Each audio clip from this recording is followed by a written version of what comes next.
Hi, Henry. It's very nice to meet you here online. You are in Korea. In which Yes. city exactly? Well, I'm currently in Seoul, Okay. at this hotel residency that they've kind of put me up in. Yeah, and thank you for having me again. They is the government, or Yes, exactly. okay. So you're spending 2 weeks at this hotel. Sure. So I've spent my time in this kind of government quarantine facility, and then they help kind of place people out of that as well. So that's where I am now. Well, good luck with that. It's a good time to talk because in a couple of weeks, the 25th Musical Olympus Festival was due to take place, where you were supposed to conduct famous soloists, young soloists too, and you yourself are considered to be one of the participants of the festival. And so you were supposed to work with Adriana Gonzalez, who is the recent first prize winner of the Yes. Operalia, Yes. Santiago Caño Valencia, second prize Tchaikovsky, and Jesse Flowers, also a very interesting guitarist. We very much hope that this can take place in 2021, but perhaps now that you were ought to go there, what were the impressions you had in your mind, and what were the kind of expectations of the festival? Well, number one, I was grateful to be invited, Mm-hmm. like most starting conductors are. But more importantly, once I saw what the program was going to be and the type of soloists that there were going to be, that was the most exciting part about it, right? Because that is kind of the dream as a young conductor, as a musician, to have these kind of professional settings where you get to work with each other. And hopefully that develops into a lifelong relationship where you continuously get to meet each other again as you both progress in your careers. So it's really the most exciting part was having this opportunity to get to connect with other young professional musicians. Yeah, actually, just to brag a little bit, the festival, I think it was like around 12 years ago, had Andres Nelson's That's right. Yes. conducting them, which was, I read recently, we're preparing highlights of the festival, and that was one thing that really caught my attention and brought me to think that it's amazing that there are such bridges and networks that can be formed in Russia, but in one of the most international and actually European cities, St. Petersburg. Sure, absolutely. And this would have been my first time in Russia as well. Okay. Me actually being in Russia, not Yeah. passing through airports. Yeah. So of course, from a cultural experience and just kind of the legacy, musical heritage that's there, I was really quite looking forward to that as well. So it would have been your first time in Russia, and you were invited because you are the prize winner of the first European Union Conductors Competition. It says it's the first European Union Conductors Competition. It means there was actually the first time it ever happened, right? That's correct. That's correct. Okay. Received the first initial invitation, which I think due to my visa issues didn't work out after I won the European Union conducting competition. And then finally I figured out the visa situation after I won the Antal Dorati conducting competition. Okay. In the same year. So I think the Okay. European competition was in January. The Antal Dorati was in November. Up to that kind of season, I had never participated in a conducting competition before. So I had done 2 competitions prior to the EU competition, and my first competition was the Schulte conducting competition, and then the Fiddleberg. So it was kind of just diving into the deep end. Okay. But I kind of had a plan where I said, listen, I'm so fortunate to be accepted into these kind of these kind of esteemed competitions, but I can't expect myself.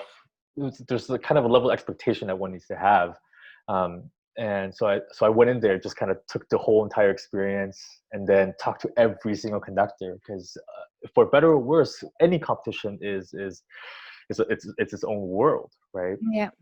You need Very to much sort so. of it's not it shows the best of a person, and then it can also bring out kind of the worst in terms of building bad habits, right? Like what kind of bad habits could happen? Listen, because like, for example, most competition, the first round is 15, 20, maximum 30 minutes. You have to go into this with the psychology of giving 500%, because every second on that podium counts. Not that it doesn't when you work with any professional orchestra. It's just that you know that you have 5 rehearsals, 3 rehearsals, and you know you're already there. So your job is not to impress the orchestra. Your job is to make the best music possible and get the best results from the orchestra. As a lot of advice, you have to show everything that you're capable of doing within 10 minutes. How you smile with the orchestra, how you rehearse the orchestra, your technical language, your expressive language, and build that connection and look for that connection, right? Where and almost force that, it becomes almost artificial. Whereas oftentimes it happens within a rehearsal schedule that connection naturally builds. That trust grows over time. So of course that's very, very difficult. To get back to EU, by the time I got to EU, I really stopped talking to people. I didn't look at what the prize was. I didn't look at who were on the jury. I never got feedback. I didn't talk to a single composer. I had in contrast to the first competitions you went.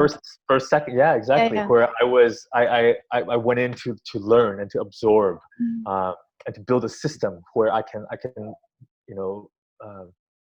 digest a score for a competition, and to also have met people that can guide me through the competition. So by the time the EU came along, I had a kind of a Facebook group of conductors that had won competitions before, or that I respected rather, and that I would say, okay, listen, on the first day I was the second contestant, which apparently is not very good, because the orchestra's not so warmed up yet. So then they just kind of guide you, like, where do you have to be psychologically to be effective? Okay. Like coaches. So I kind of isolated myself completely until, completely, to the point where I was purely focusing on the music. Interesting. And I guess that actually gave you probably a lot of energy then on stage, because you did not waste any of your other senses on other things surrounding you. But it wasn't difficult, right? To just say, I'm making a cut. I'm not going to be one of those conductors who's now socializing and trying to find out, but I'm going to be here, zen, and then sure. It's pretty clear cut, at least to how my mind works, is what's the goal. Okay. The goal for the first competition I went to was to get to know the people, get to know the environment, how this whole functions, how does one psychologically get in. The second competition I went to, Fiddleberg, was to kind of learn how to prepare, how to kind of pick every single conductor's mind. How are they being strategic? Are they being fake? Are they being real? What are the pros and cons of each kind of methodology or method rather? And then for the third competition, for the EU, I went in there with one singular reason.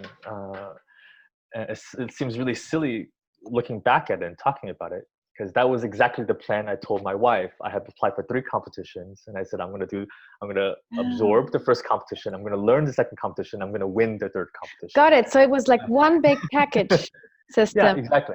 It was a process. Yeah. I've been talking to other musicians now throughout these days, and I hear similar things, that every competition can't just go like just fall into the competition. You need to set yourself aside and plan what you want to get out and what you're saying. And I think this is very useful advice for other people. What is your advice? Do you think people should start as early as possible, or do you think people should actually ripen up and learn repertoire, take their time before they go somewhere and have to prove themselves?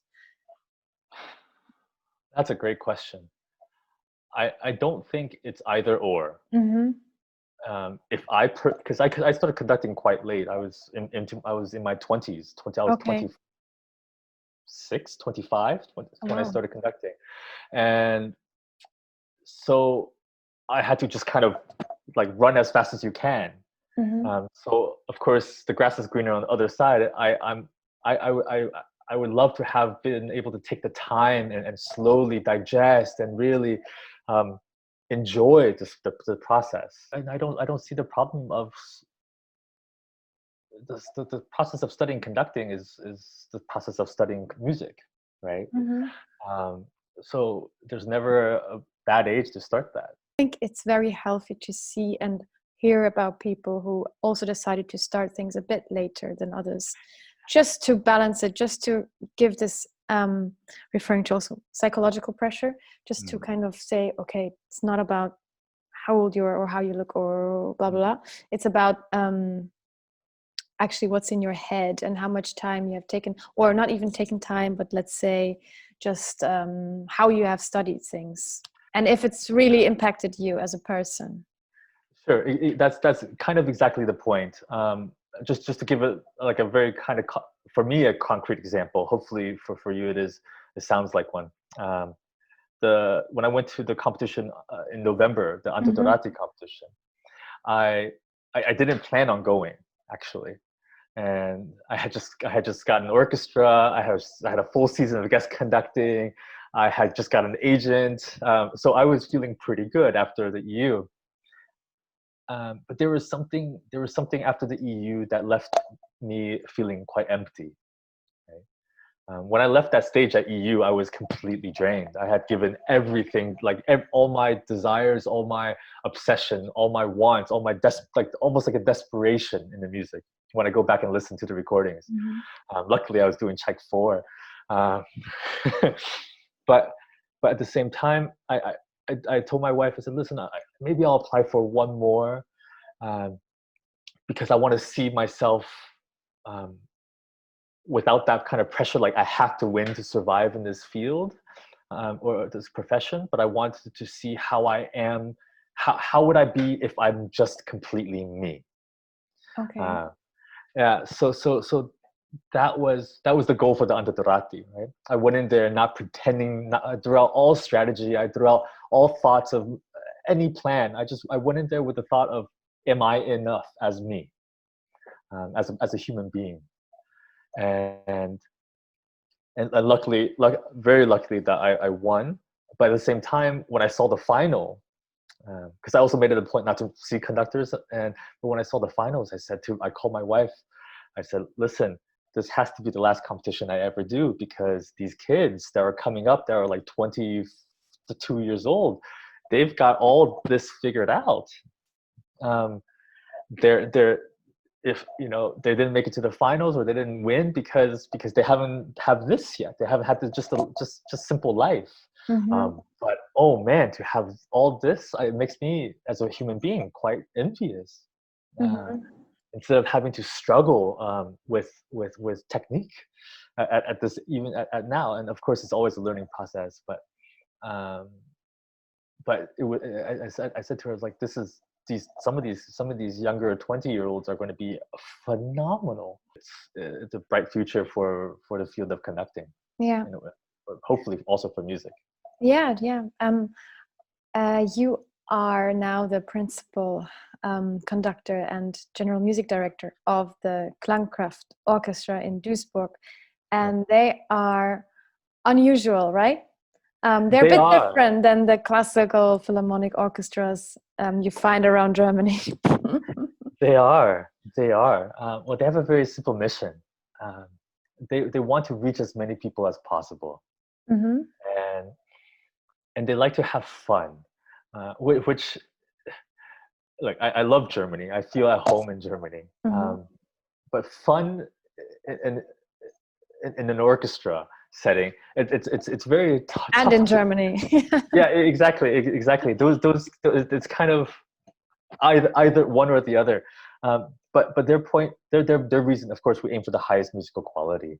But we do a few less shows, but because the team themselves love to kind of create projects. So every single one of our projects always has some sort of extraordinary collaborations, either with kind of actors, dancers, singers, or unusual locations, like on the harbor, or in pitch darkness, or there's always an aspect to it that thematically hopefully draws or amplifies the artistic effects of the music. And that's the goal.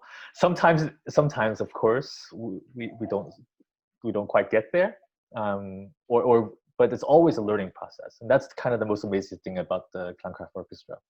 Okay, and so I think before you started working with them, you probably were already kind of combining these different dimensions and areas, like visual arts and dances. Is this the reason why they decided to collaborate with you, or how did this connection come across? Oh, that's interesting. Well, the collaboration for me, when I started conducting, before Klangkraft and before the competition, I was the assistant conductor at the Bochum Symphony, which is a very good orchestra in Germany. And sorry, it's the home for the Ruhr Triennale. Yeah, right? Ruhr Triennale, genau, Yeah. exactly, yeah. And so it's a wonderful home, and I was there during they just built a brand new hall when I was there, but they're a traditional German orchestra, right? And so, but we had a chance where we had kind of 3 performance spaces: a large hall, a small hall, and this kind of old preserved church. And we had the opportunity to talk about, well, what can we present in this environment? And I always had a passion of reaching out to kind of my generation people, and I get tired of explaining to my friends why classical music is good. Yeah. So we suggested then, that was the first time where I suggested, well, we should do like a lounge party, but at the highest level, to get the best cocktails, to electronic music. We do sets of music, not in the standard form. The concert should start at 11 p.m. And it's just so, and then there should be like artistic lighting. And and the church is completely white. And so we developed this series, and With to this day, Bochum Symphony. Exactly, yeah. So to this day, I think it's one of the first sold out series that we have. We got super lucky that one of the bars next to our new music hall, the bartender is a good friend of the orchestra, and he ended up winning the Best Bartender Award in Germany that year. So of course we asked him to make kind of signature cocktails to like the musical theme of the night, whether it be operatic night, jazz night. On an artistic level, it was great to see that you can have fun and do really great music. Yeah.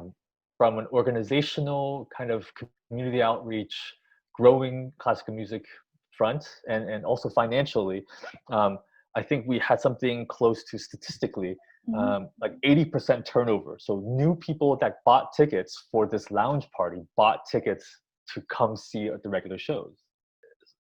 Because being a conductor, that's what I'm learning, right? After the competition, it's so much more than just about conducting.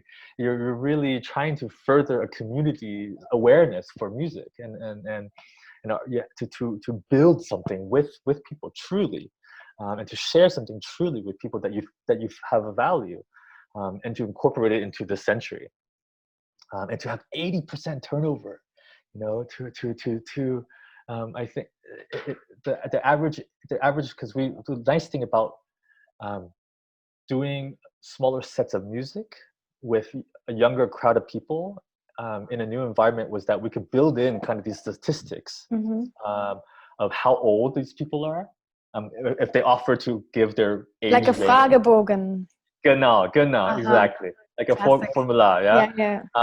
And also keep track of it electronically, and also keep track of it from a social media standpoint of how many people are sharing and how many people are tagging. It's a very good idea for orchestras in general to have these exactly things. Exactly. So and then you can download apps, so you get kind of robots, rebates or some sort of discount.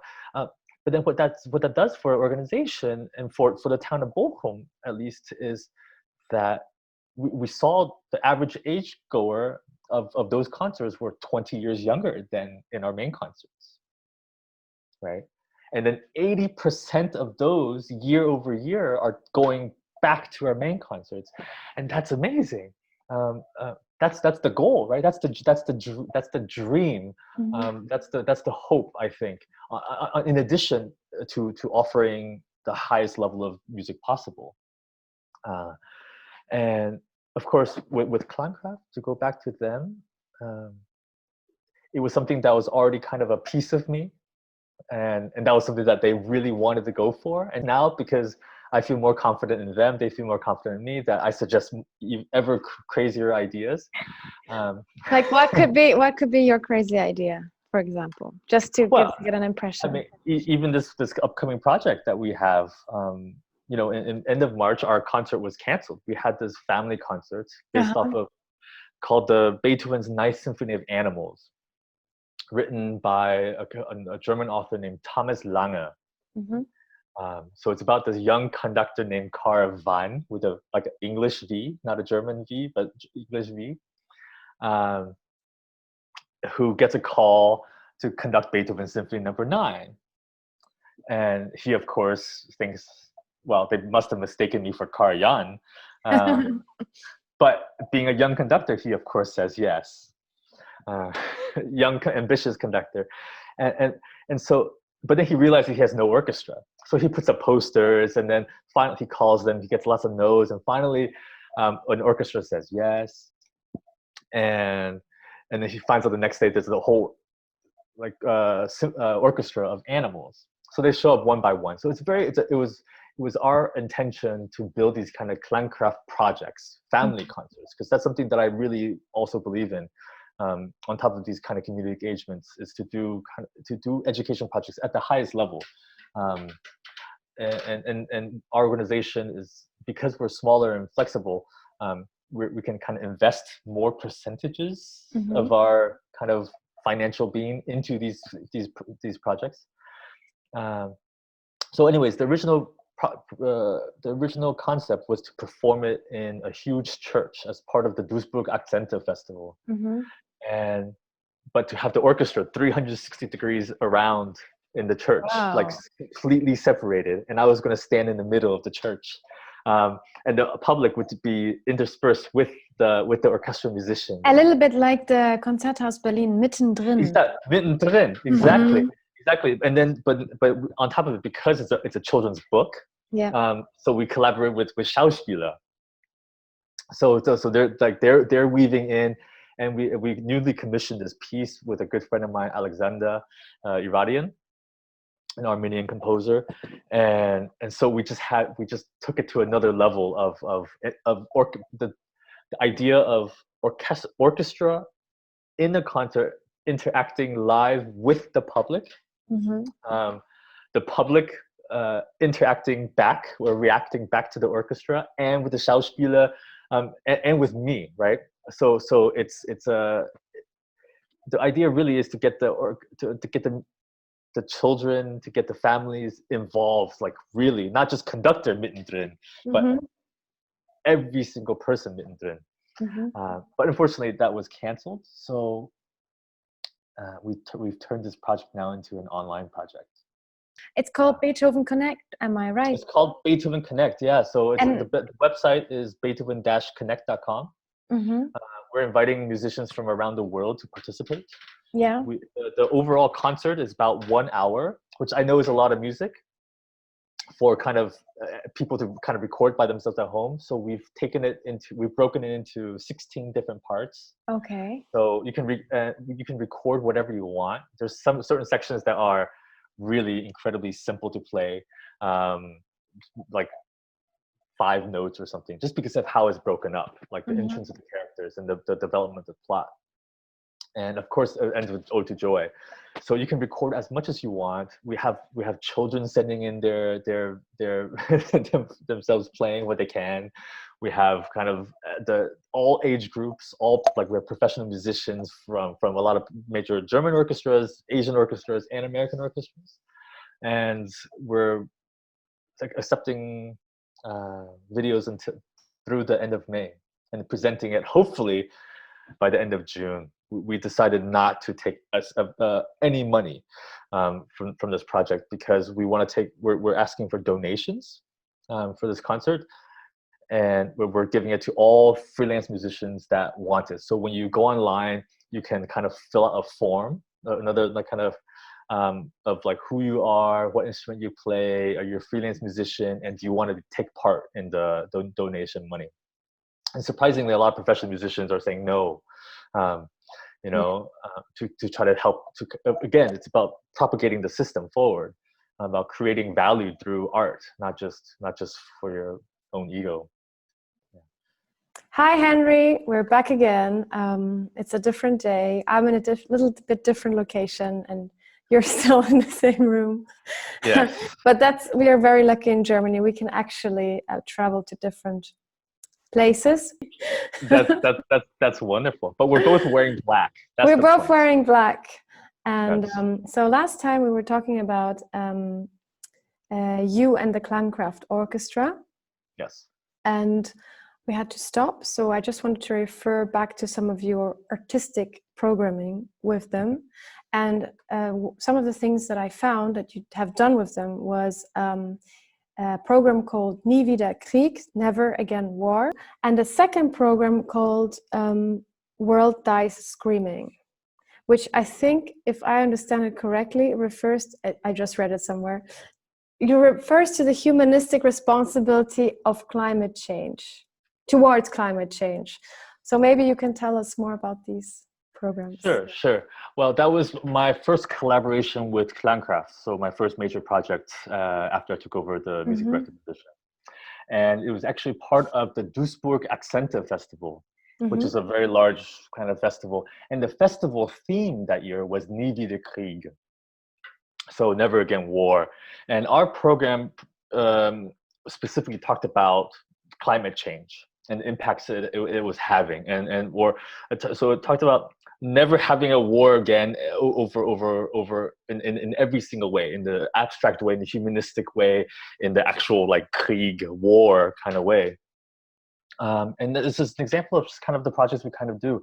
We were approached by a few actors and regisseurs, stage directors, and they had this idea to do this musical staging of climate change. And they were invited by this large festival, who we wanted to be partners with. And then, of course, so we decided, yes, of course, we should take this opportunity to use our orchestra as a voice for something good, right? Because the whole basic idea that I talk about with my team a lot is whatever we do, it should create something positive for our community, right? Whether it's our Beethoven Connect project dealing with families, or this project dealing with climate, and because music fundamentally deals with the human condition, right? And climate change, in a very direct way, is impacting us every single day. I mean, hundreds of thousands of deaths every single year can be contributed to pollution and whatnot. So this was just a very direct, applicable musical way of supporting something that we as an orchestra believe in. And the feedback both from the orchestra and the audience was pretty positive in the direction that I believed in. So it was kind of my first rubber stamp of saying, okay, what I believe in as a conductor, not only the technique of conducting, but the kind of Vorstellung, the imagination of what an orchestra should sound like, how music could be, is in a direction that speaks to people. Fantastic. So generally speaking, independent of Klangkraft Orchestra, what is accompanying your artistic vision? What is it made out of? What is your substance? That's a great question. Look, I think it's a very selfish thing, but it's a very selfish thing. I grew up, like many people, quite a shy kid, and not being able to communicate. And was there a big family around you? Yeah, I had a big family. We were first generation immigrants to America, but we were quite, for lack of a better word, poor growing up.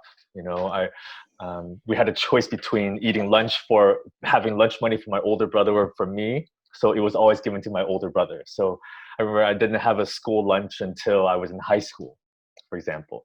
But that's neither here or there. It's not a big boo-hoo story. But the point is,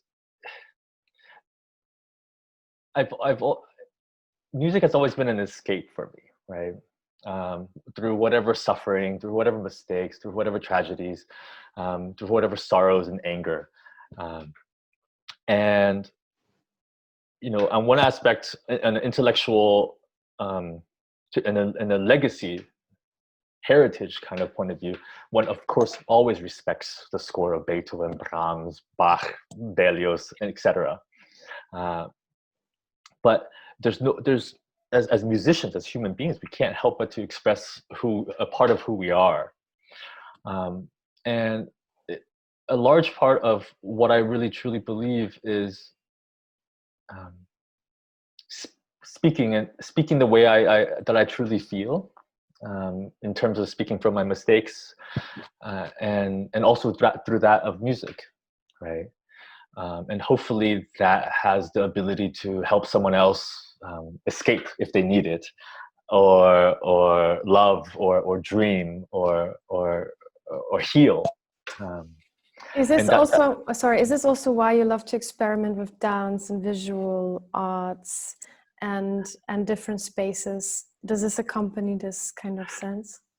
Yeah, absolutely. And maybe at a deeper sense, in the last couple of years, I've really started thinking about this ideas, these kind of, as these ideas of collaboration deepens within me, and asking through reflection, thinking about why I'm doing this. I think it's a really deeper search of identity, right? Mm-hmm. Of who we are, especially in this century, and especially, I was born in Taiwan. I grew up in America since I was 8 years old. But I never felt really at home in America, although it's really my first language and it's the country I know the best. And then having lived in Germany for the last 5 years now, strangely enough, Germany was the first time in my entire life that I ever felt like home. I got off the airport at Tegel, and there was a strange smell of car exhausts and I think homeless people and alcohol and whatever other combination of smells. Yeah. But I had this physical sensation, a literal physical sensation of my heart dropping and being like, oh my gosh, this is where I want to be. This is where I have to be. This is the first place in my adult conscious life that I feel home. And I think so much of that carries through into music, of feeling like one belongs, or being able to express how one feels, and to be accepted, and hopefully through these kind of very selfish, introspective ideals that when expressed clearly enough, artistically enough, and impactful enough, that the audience and the orchestra member can feel the same thing, or have their own relationship to music. Do you think there is a lot of pressure on musicians, or what would your advice be to people who want to be very perfect all the time? Well, I say don't be. I say don't be. My kind of philosophy in life, for better or worse, is to make as many mistakes as possible. As I've aged, I've tried to read a lot of more biographies and of other people, so not to kind of repeat mistakes that have already been done, and try to learn from others' mistakes. But I think just go for it. I remember when I started playing piano quite late as a musician. I started in when I was 13 or 14. And everyone said, no, you shouldn't become, you can't go to, there's no way you can go to a good music school and become a musician. There's no way. But then I said, okay, no, I want to do this, so I'm going to do this. I made a lot of mistakes, but then ended up going to a very, very fine music school. And then I hurt my arm very badly as a pianist. So I said, okay, I want to learn how to do something else. Maybe I'll do business. Maybe I'll study medicine. Somehow came back to music, and wanted to conduct. And everyone said, no, you're far too old. You're far too old to conduct. You're far old. It's way too late. The time has passed. And then stubbornly I said, no, let me give this a try, right? Because we have this one life. We have this one life, and this one life to make mistakes, right? And to learn, because through those mistakes we have the opportunity to actually connect with people. In fact, I think that the closest relationships I've had in my life, I met those people after a big failure, after usually huge failures, where I think that's the end of my career, or end of my life, or end of something quite dramatic. But through those experiences, through being able to express the vulnerabilities at those moments, for me, allowed me to connect to people sincerely. And so now, instead of making those big mistakes, to be in those vulnerable states to connect with people, I'd rather just choose to stay in that vulnerable state of mind, meaning not as in a weakness, but as an openness, to connect, and desire to connect, and to learn. I think if everything is just perfect, then there might be no desire to grow beyond your vision, or beyond the horizon. Like, I had a very good conversation with one of the artists who was supposed to play at Musical Olympus too, and he said, like, even when he was going to competitions, just the idea to prepare and to achieve something beyond the result, the physical result, the announced result that you can receive, the growth in your mind, the neurons that are starting to connect in your brain and to create during this moment, is actually in many ways much more beneficial than just a physical or award. Of course, appreciation by the audience and juries matters a lot, but the idea that you at this moment grow with it is very valuable. Sure, absolutely. Yeah, absolutely. I 100% agree. Okay, and I think that's the artistry, right? To take something that's quite selfish, or that's quite deficient in oneself, or that one's personal search, and to make that vulnerable, to share that, and to connect people through that, because we all have it. And I think the world would be much better if we were capable of sharing that more often. Yeah, and I often wonder, like, watching all these commercial music developments, how careless we judge somebody by the cover they have, or the photo hair. they have, the hair, or we just think we just saw them on stage and we immediately think somebody's arrogant or weak, or it's just so easy to judge. We're all human, right?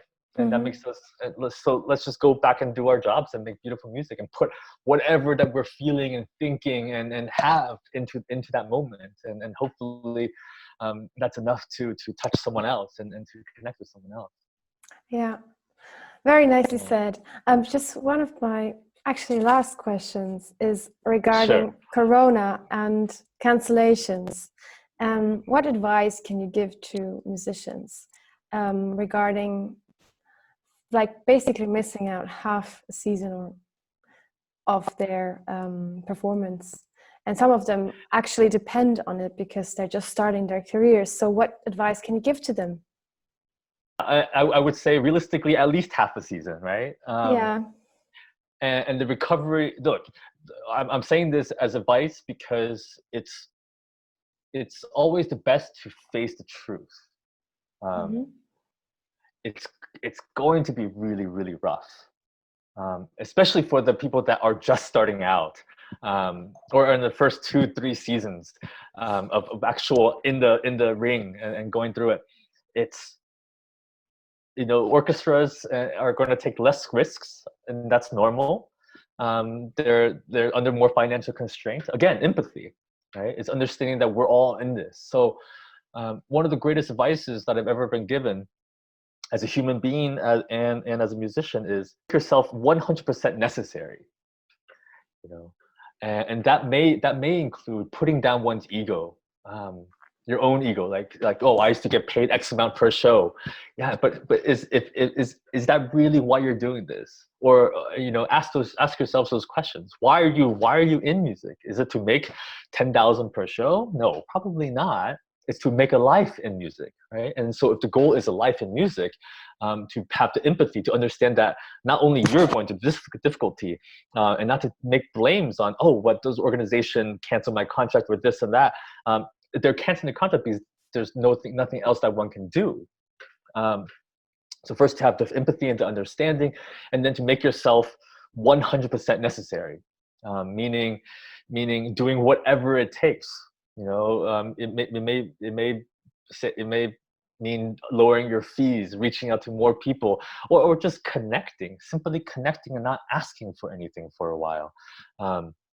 And then also trusting, and at the end of the day, trusting yourself and to continue to develop that, because as musicians, we are the product, right?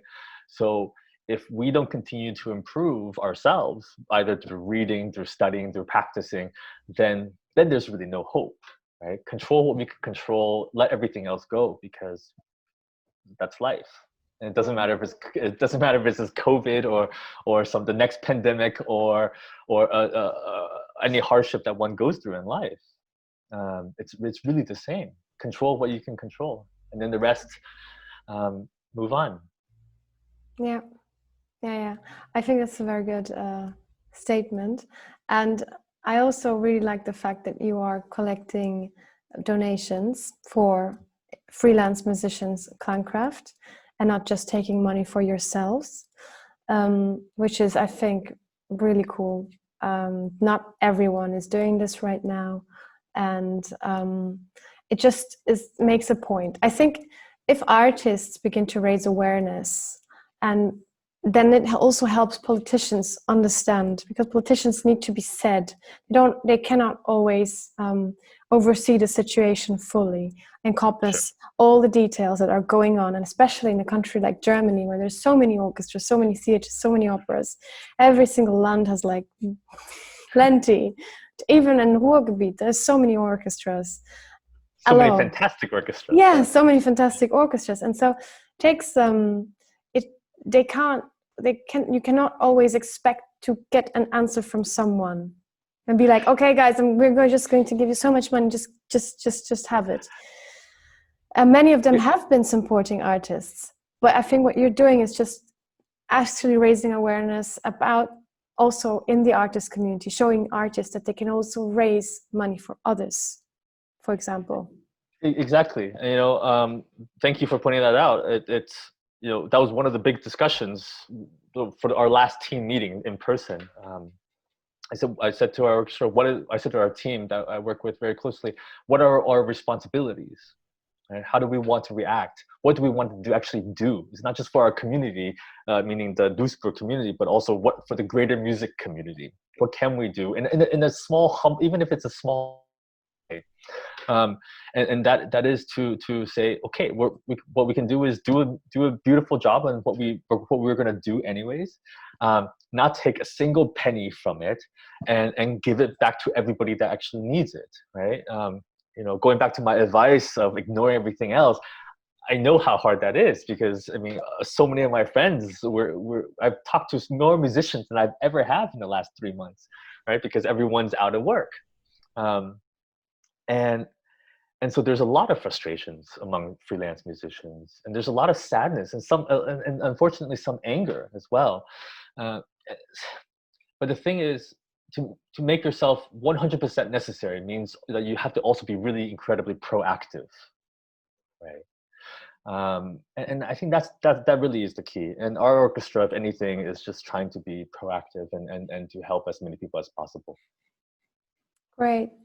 Well, thanks a lot for connecting second time. I think we've got all the questions. There's so much to talk about still, but I think we've got the major substance out here. And I wish you a wonderful time in Korea, and hopefully a soft return to Germany at some point. And hopefully by October, November, December, the situation will be better, and maybe you guys will come up with crazy ideas how you should position the people in the hall, for example, and or how you should position the orchestra on stage. I mean, there's lots of theories now, and I wish you lots of luck with that. Yes, thank you so much. Well, thank you for having me. Best of stay safe in Berlin and in Germany. And we really do hope, I really hope to be back in Germany sometime soon.